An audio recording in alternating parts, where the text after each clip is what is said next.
nomeação de Nízia Trindade Lima para o cargo de ministra da Saúde, o Conselho Deliberativo da Fundação Oswaldo Cruz convocou novo processo eleitoral. A eleição contou com a maior participação dos servidores da Fiocruz em eleições com candidatos únicos, demonstrando um fortalecimento da gestão participativa e democrática da instituição. Eleito com mais de 90% dos votos, o novo presidente da Fundação Oswaldo Cruz é Mário Moreira, convidado do Bate-Papo na Saúde especial de hoje. Presidente, que honra ter você aqui com a gente hoje. E começo trazendo aí um pouco da sua trajetória. Você entrou na Fiocruz em 1994, já estamos chegando aí a 30 anos seus dentro da Fiocruz e agora coroados aí com a sua presidência. Eu queria que você trouxesse um pouco da emoção, como é que você se sente nesse momento com esse novo passo dentro da instituição. Honra é minha de estar aqui no programa, muito bom poder compartilhar com vocês essa experiência minha na Fiocruz, eu diria, de 3 décadas praticamente. Lembrando que eu já acumulava 12 anos de IBGE também, então eu já estou completando 40 anos de serviço público. Bem, eu vim para cá a partir de relações que estabeleci na Fundação Getúlio Vargas com funcionários da Fiocruz, né? Eu fui convidado a visitar a Fiocruz e eu diria que naquele dia, naquele momento em que eu entrei aqui, conheci as atividades de Biomanguins, foi a minha unidade de entrada, eu decidi solicitar minha transferência para cá. Eu já havia uma experiência acumulada na área de planejamento, gestão financeira e orçamentária, e foi essa a minha primeira atividade lá em Biomanguinhos, me lembro bem, em junho de 1994, né? Lá se vão quase 30 anos. De lá para cá, eu tive uma experiência importante em Biomanguinhos, experimentamos uma crise institucional importante na produção das vacinas, mas saímos bem.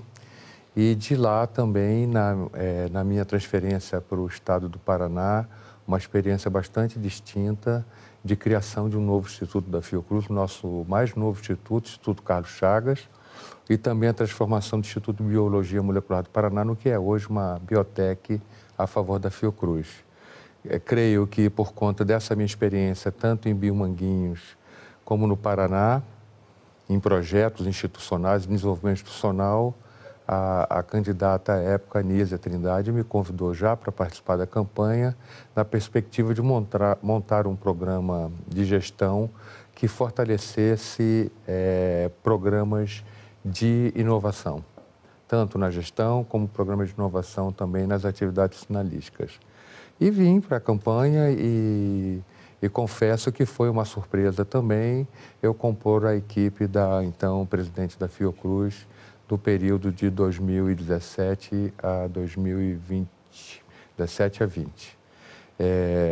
Realmente confesso que os meus planos eram cumprir os 4 anos de mandato como vice-presidente, mas com a reeleição da Nízia, ela reafirmou o convite para a manutenção da equipe e fiquei por mais 2 anos, quando então a ministra foi convidada pelo presidente Lula para assumir o cargo de ministra da Saúde.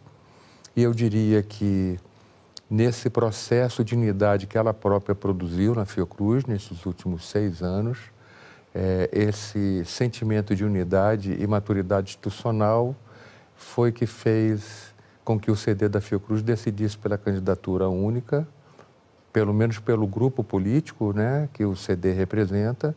O processo é democrático, poderia qualquer pessoa se inscrever, mas eu acabei prevalecendo como candidato único e confesso que os números me surpreenderam. Candidatura única costuma não mobilizar tanto a comunidade, como foram as outras 2 experiências, mas dessa vez nosso grupo lá da campanha foi muito competente e conseguiu mobilizar a instituição não só para comparecimento às urnas, mas também para votar em torno dessa candidatura que representa a manutenção de um projeto político bastante exitoso. É uma continuidade da gestão de Nízia, mas com certeza com novas marcas, com seu perfil de gestor e também com um novo governo federal, o que muda bastante o contexto, né?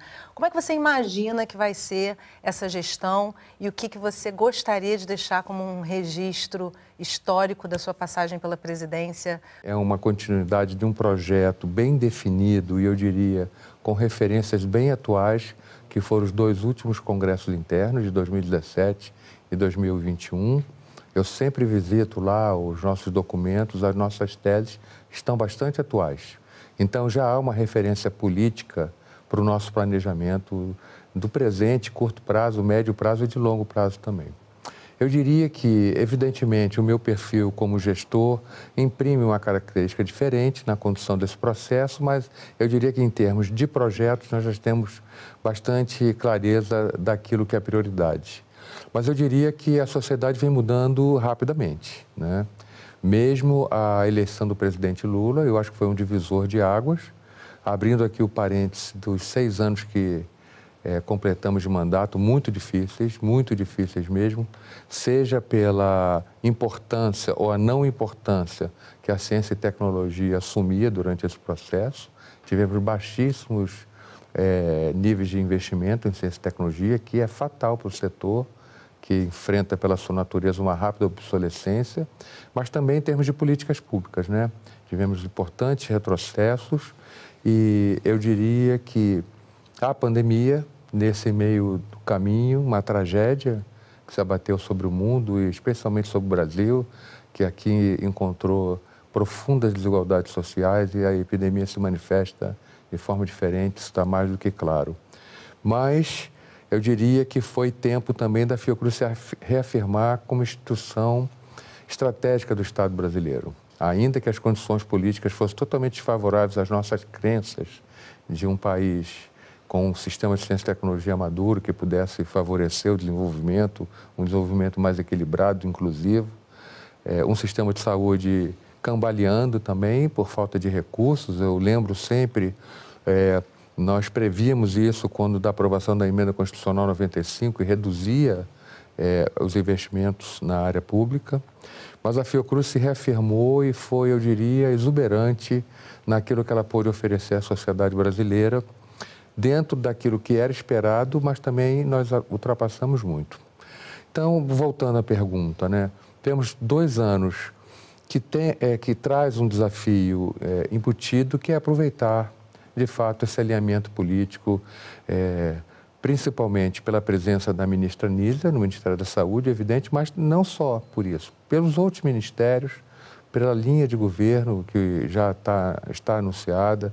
Por exemplo, eu vou dar um exemplo que é muito importante para a Fiocruz, que é o descontingenciamento dos recursos do Fundo Nacional de Desenvolvimento da Ciência e Tecnologia. Aquilo vai fazer toda a diferença, vai irrigar o sistema de ciência e tecnologia por um bom tempo, com recursos necessários aos projetos, programas de pós-graduação, tudo que a gente possa imaginar relacionado à ciência.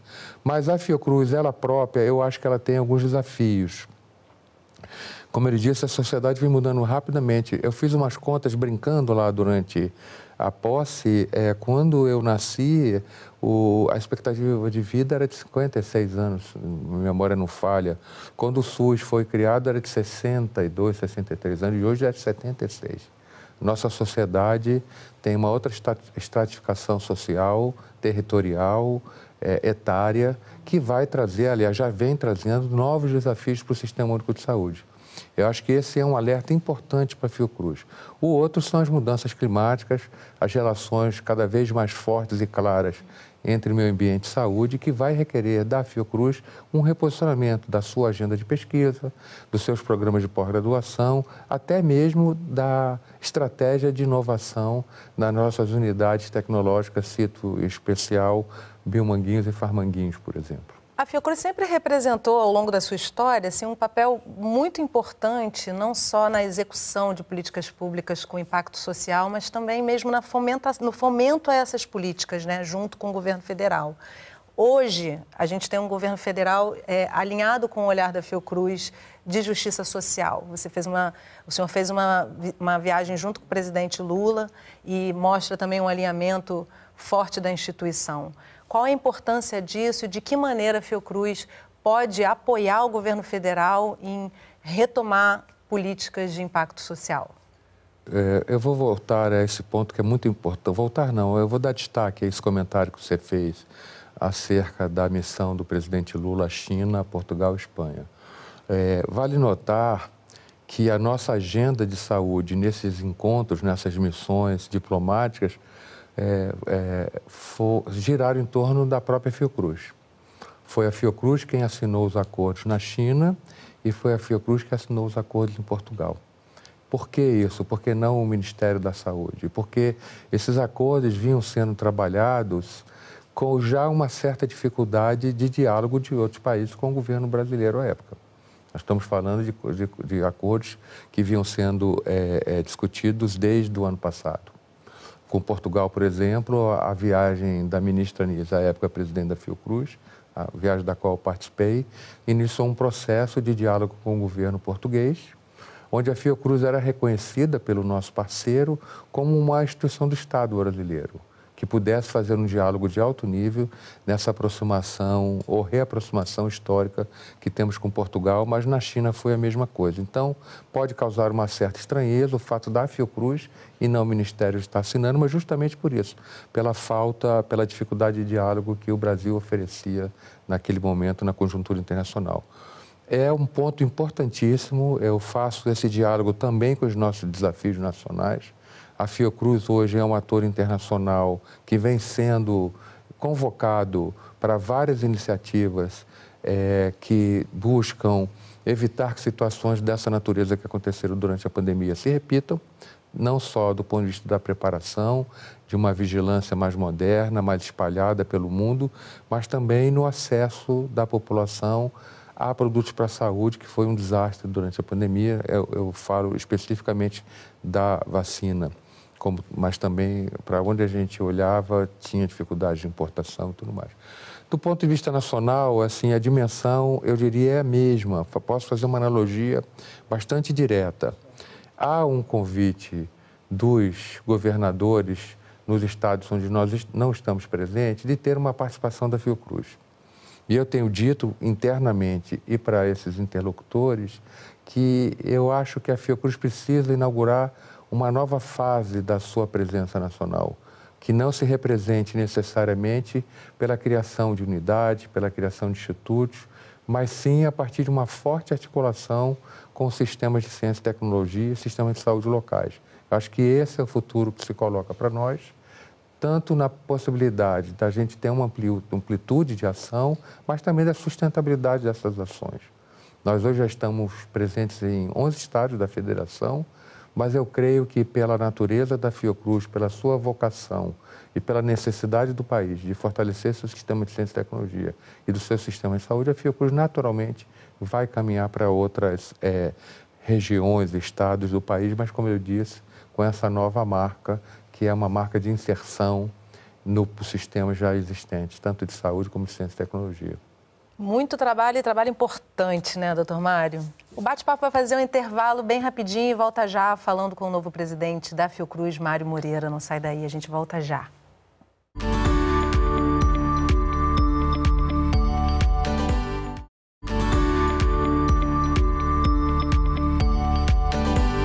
O Bate-Papo na Saúde está de volta, conversando com o novo presidente da Fiocruz, Mário Moreira. Doutor Mário, uma questão muito importante, a gente que está dentro da Fiocruz sabe o quanto é importante se falar sobre o financiamento do SUS e que agora tem um novo contexto quando começa a se discutir o impacto de um teto de gastos que realmente prejudica imensamente as políticas de saúde pública. E o pós-pandemia, né, que precisa ser trabalhado para que a população tenha garantias de acesso à saúde e também conhecemos um novo contexto internacional quando a gente passa por uma pandemia desse porte. Pergunto ao senhor, como é que a Fiocruz atua nesse sentido de fortalecimento do SUS de forma consistente para que a gente não tenha mais tanto impacto numa próxima pandemia que torcemos para que não aconteça? E também, qual é o desafio diante de um desfinanciamento de longo prazo no Sistema Único de Saúde, do qual a Fiocruz faz parte, é importante dizer, né? É uma boa pergunta e ela traz diversos elementos para a resposta que eu penso. Primeiro, gostaria de afirmar que a Fiocruz vai avançar. É do seu propósito, é do seu DNA que a Fiocruz contribua para o desenvolvimento do Sistema Único de Saúde e para o sistema de ciência e tecnologia como um todo também, eu diria. Saímos da pandemia mais forte do que entramos, a despeito de toda a dificuldade que você relata de financiamento do Sistema Único de Saúde, do financiamento do sistema de ciência e tecnologia. Mas saímos mais fortes e com papéis, eu acho, diferenciados. no campo da vigilância, sobretudo, mas no campo da formação de novos pesquisadores, de novos epidemiologistas, enfim, de novos sanitaristas que estejam preparados para lidar com esse mundo contemporâneo de mudanças muito rápidas e, como eu já falei, registrei aqui, com variáveis que têm interferido muito na saúde da população. Mudanças climáticas, eu não tenho dúvida nenhuma que é uma delas, nessa destruição, nesse modelo de dito progresso que destrói mais do que constrói, que produz muitas assimetrias sociais. Eu acho que nós vamos ter que dar eu diria, uma prioridade para que a gente possa abordar a saúde com essas novas perspectivas, que já o fazemos, mas temos que fazer orientando todas as atividades da Fiocruz. É um ponto muito importante que a gente vem discutindo, é que a Fiocruz é uma instituição estratégica do Estado brasileiro, tem se colocado como uma instituição com essa natureza, mas para tal nós não temos tido acesso ao volume de recursos e qualidade de recursos que a façam se sustentar dessa maneira. Eu posso chamar a atenção aqui na nossa força de trabalho, nós temos hoje uma velocidade nas aposentadorias importante, já temos um déficit acumulado desde o último concurso público, estamos já em negociação com o governo federal, com o Ministério da Gestão. O outro ponto é o próprio financiamento. A Fiocruz carece de investimentos em modernização da sua estrutura de ciência e tecnologia.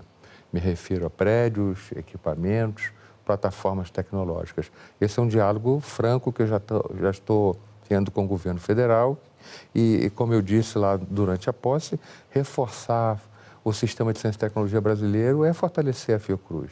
Fortalecer o SUS é fortalecer a Fiocruz. Então, nós estamos na expectativa de que isso seja mesmo pactuado com o governo para que a Fiocruz possa fazer os investimentos que a sustentem, porque senão nós podemos correr o risco de não entregarmos à sociedade aquilo com o qual nós estamos nos comprometendo. Então, esse ponto de recursos é fundamental.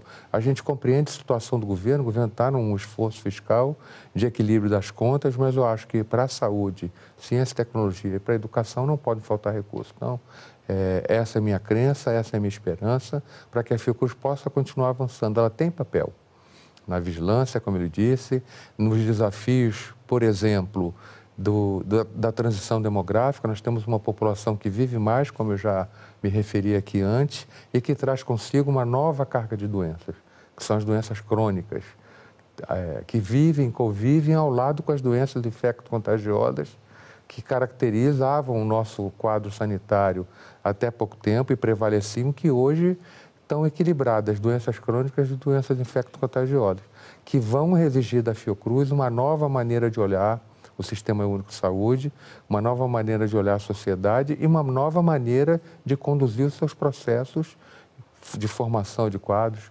a processos de inovação em novos produtos. Esses produtos para doenças crônicas são os produtos mais caros que hoje existem no mercado, que estão pressionando muito o Sistema Único de Saúde do ponto de vista econômico. Então, temos papel em todos os cantos que a gente possa olhar do país, do sistema de ciência e tecnologia, do sistema de saúde, e a Fiocruz não vai se encolher como nunca se encolheu.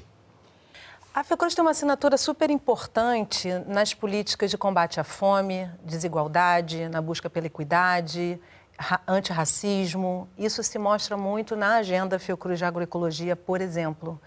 Hoje, com um governo que olha na mesma direção, como é que a Fiocruz busca e pretende apoiar essas políticas para fortalecer a questão da agroecologia, por exemplo, que se mostrou realmente fundamental quando a gente vê o Brasil de volta ao mapa da fome, a quantidade de brasileiros que retoma esse espaço tão difícil de conviver com a fome diariamente, né?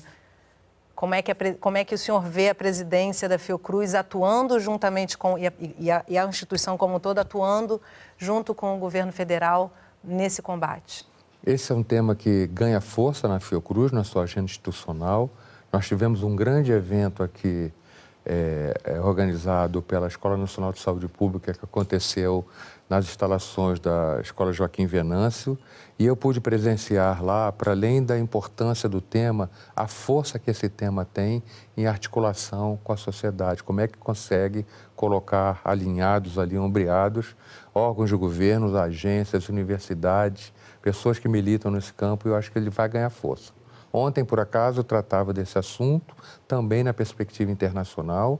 A Fiocruz tem conversado muito no ponto de vista da cooperação mesmo institucional com a CPLP, e o evento que vai acontecer dentro de algumas semanas em Moçambique vai tratar da insegurança nutricional, da fome, para ser mais direto, nos países de língua portuguesa e no Brasil também, onde a agroecologia vai ter um papel fundamental, não só do ponto de vista de prover soluções para a fome, mas também para que a gente possa abordar de uma maneira, eu diria, mais contundente a produção em larga escala de alimentos com agrotóxicos e coisas dessa natureza. Então, você tocou num ponto importante, será uma agenda fundamental para a Fiocruz.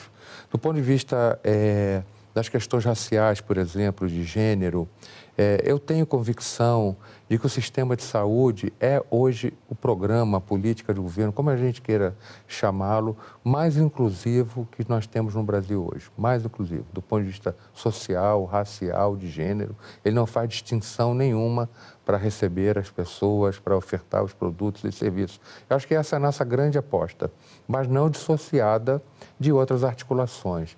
Esse tema do preconceito, da discriminação, ele perpassa todos os ministérios da República hoje. Então, é um tema que vai ganhar força e que nós temos tradição.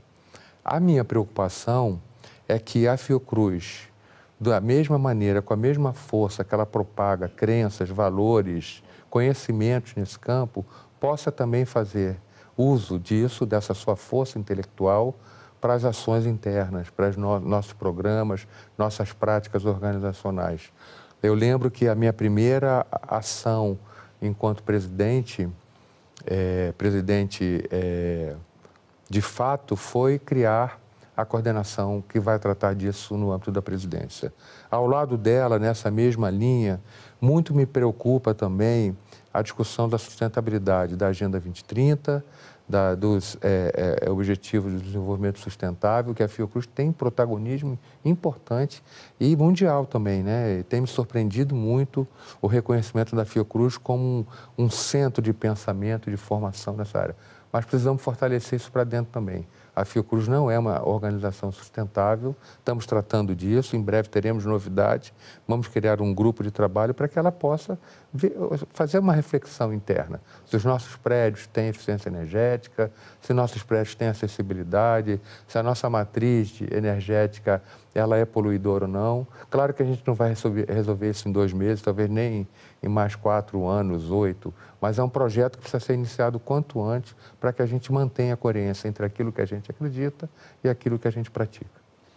Isso é uma questão importante, né? Que a Fiocruz coloca em prática, busca colocar em prática e se aprimorar nesse sentido para poder desenvolver políticas externas à instituição também, né, doutor Mário? Agora, para a gente já chegando ao final do programa, não deixar de tocar num assunto que é primordial para o SUS, o Complexo Industrial da Saúde e o papel da Fiocruz, que ficou muito claro durante a pandemia, para desenvolvimento desse complexo, para incentivar realmente a produção interna, nacional, de insumos necessários para o Sistema Único de Saúde. O que o senhor tem em mente, o que o senhor prevê como possibilidade para a Fiocruz nesses próximos 2 anos aí, em que o senhor vai estar na gestão da Fiocruz? A Fiocruz tem um papel importantíssimo, eu diria, na viabilidade, na implementação dessa política do Complexo Econômico Industrial da Saúde, num sistema de saúde, o maior sistema de saúde público do mundo, o único que atende uma população acima de 100 milhões de habitantes, de cidadãos. Portanto, o tema do complexo ele é muito sensível, inclusive do ponto de vista da sustentabilidade econômica do próprio sistema. É uma pressão orçamentária muito grande, o desenvolvimento científico e tecnológico é impressionante, com novos produtos sendo colocados em diversos mercados e que desdobram-se em pressões aqui legítimas da população para ter acesso a esses produtos. A Fiocruz, ela própria, é um centro de produção em escala industrial importantíssima, é o principal fornecedor de produtos para o Ministério da Saúde. Para você ter uma ideia, nos anos de 2021 e 2022, a Fiocruz foi a primeira farmacêutica em termos de faturamento atuando no Brasil, mesmo considerando as multinacionais. Isso para ter uma ideia da dimensão do papel que nós temos na regulação do mercado, me refiro especificamente na regulação de preços, aonde a Fiocruz atua, os preços se reduzem bastante, mas, sobretudo, na capacitação tecnológica. A Fiocruz tem uma exuberância industrial, mas que precisa estar acoplada a uma capacitação tecnológica também. Nós temos explorado uma rota da inovação pelo lado dos acordos de transferência de tecnologia, incorporamos vários produtos nos últimos anos e essa incorporação tem se acelerando, mas me preocupa também que a gente desenvolva a capacidade tecnológica de desenvolvimento próprio, o que chamamos de desenvolvimento autóctone. E isso se relaciona não só com as nossas estratégias correntes hoje de erguimento de novas instalações, como o CDTS, por exemplo, que as obras se encerram no final desse ano que vem ele entra em operação, mas também da capacidade da gente manusear, induzir maior articulação entre a nossa estrutura interna de ciência e tecnologia. Temos muitas plataformas tecnológicas, temos biomanguinhos, farmanguinhos, temos Estudo de Biologia Molecular do Paraná, em breve teremos o CDTS e mais um conjunto de plataformas que foram, inclusive, recentemente organizadas a partir do esforço nosso de combate à pandemia. Todo o nosso esforço que fizemos durante a pandemia foi da atuação naquele momento de emergência, mas que a gente pudesse também produzir um legado para o Sistema Único de Saúde. Então, temos agora, eu diria, condições da própria Fiocruz desenvolver seus produtos em parceria, individualmente, mas adicionando às estratégias de transferência de tecnologia, que foram exitosas, outros elementos para que torne o país mais autônomo. Mas eu diria também que, além desse papel da Fiocruz ser o maior produtor, essa característica ele traz uma responsabilidade adicional, que ela, como instituição pública que é, com potência industrial, articule também internamente no Brasil outros produtores. A cadeia de produção. A Fiocruz tem essa capacidade, ela própria, também utilizar o seu poder de compra de insumos, de equipamentos, para tentar articular e, eu diria, fortalecer a cadeia inovadora e produtiva no campo da saúde no Brasil. São dois caminhos, são dois papéis que vão exigir muito trabalho da gente, mas eu acho que esse papel da Fiocruz vai fortalecer a política e o complexo econômico industrial de saúde para além da mera, importante, atividade de fornecimento de produtos ao SUS. Doutor Mário, acho que com essas palavras a gente finaliza bem o programa, porque passa para quem está assistindo a importância realmente de uma instituição pública comprometida com o Sistema Único de Saúde, comprometida com a saúde pública. Quero te agradecer muitíssimo a sua presença. Sabemos que a sua agenda está bem concorrida. Que bom, porque significa que estamos realmente tendo uma articulação importante aí para desenvolvimento de tudo isso que o senhor trouxe para a gente hoje. Muito obrigada pela sua presença com a gente. Eu aqui agradeço essa oportunidade de estar em contato com vocês. Estando em contato com vocês aqui, eu estou em contato não só com a comunidade da Fiocruz, mas também, de alguma forma, me relacionando também com a sociedade que espera muito da Fiocruz e que pode contar conosco. Que bom. O Bate-Papo da Saúde de hoje fica por aqui. Você tem um encontro com Renato Farias no próximo programa, com mais um assunto que tem tudo a ver com a sua saúde.